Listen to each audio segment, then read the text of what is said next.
Grup Isvara adalah perusahaan berbasis di Yogyakarta yang menaungi beberapa unit usaha terdiversifikasi, antara lain Isvara Riverside, Isvara Kitchen and Coffee, usaha warung dadar beredar, Karisma Motor, dan unit usaha retail lain seperti Facet Catering dan Dainit Fiber Drink. Diversifikasi unit usaha yang semakin bertambah memunculkan tantangan bagi owner, yaitu bagaimana menentukan strategi investasi untuk pengembangan yang tepat dan bagaimana memaksimalkan portofolio unit usaha strategis dan menjaga kinerja operasional yang unggul di setiap unit usaha, serta terus meningkatkan kepercayaan pelanggan dan investor.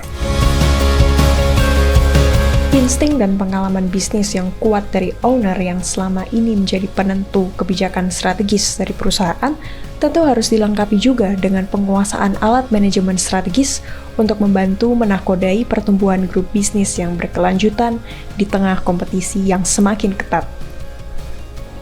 Cita-cita owner untuk bisa mulai mengurangi keterlibatan sebagai eksekutif dan terlibat pada operasional usaha untuk kemudian pensiun dini di usia muda memunculkan kebutuhan akan sistem tata kelola bisnis yang mapan. Kelompok 2 Immersion UGM melihat pentingnya memperkuat identitas perusahaan sebagai grup dari berbagai unit usaha yang ada. Identitas grup perusahaan akan memberikan keyakinan kepada konsumen dan investor akan kualitas dan kemampuan dari setiap unit usaha dari perusahaan. Kodifikasi dari nilai, pernyataan misi dan visi perusahaan akan membantu semua karyawan bekerja dalam semangat yang sama. Keberlanjutan karyawan adalah kunci bagi pertumbuhan perusahaan.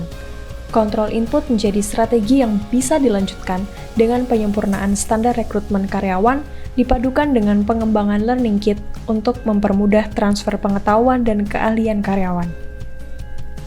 Dengan semakin berkembangnya unit usaha dalam kompetisi yang semakin ketat, perusahaan bisa mengadopsi Matrix McKinsey sebagai alat manajemen strategis dan modern untuk melengkapi insting dan pengalaman owner dalam mengelola unit usaha, manajemen risiko investasi, dan sarana monitoring dan evaluasi kinerja portofolio unit usaha. Dengan penguatan internal, tata kelola, dan adopsi sistem manajemen strategis, diharapkan Isvara bisa terus tumbuh dan menjadi grup perusahaan yang terkemuka di regional daerah istimewa Yogyakarta, bahkan Indonesia.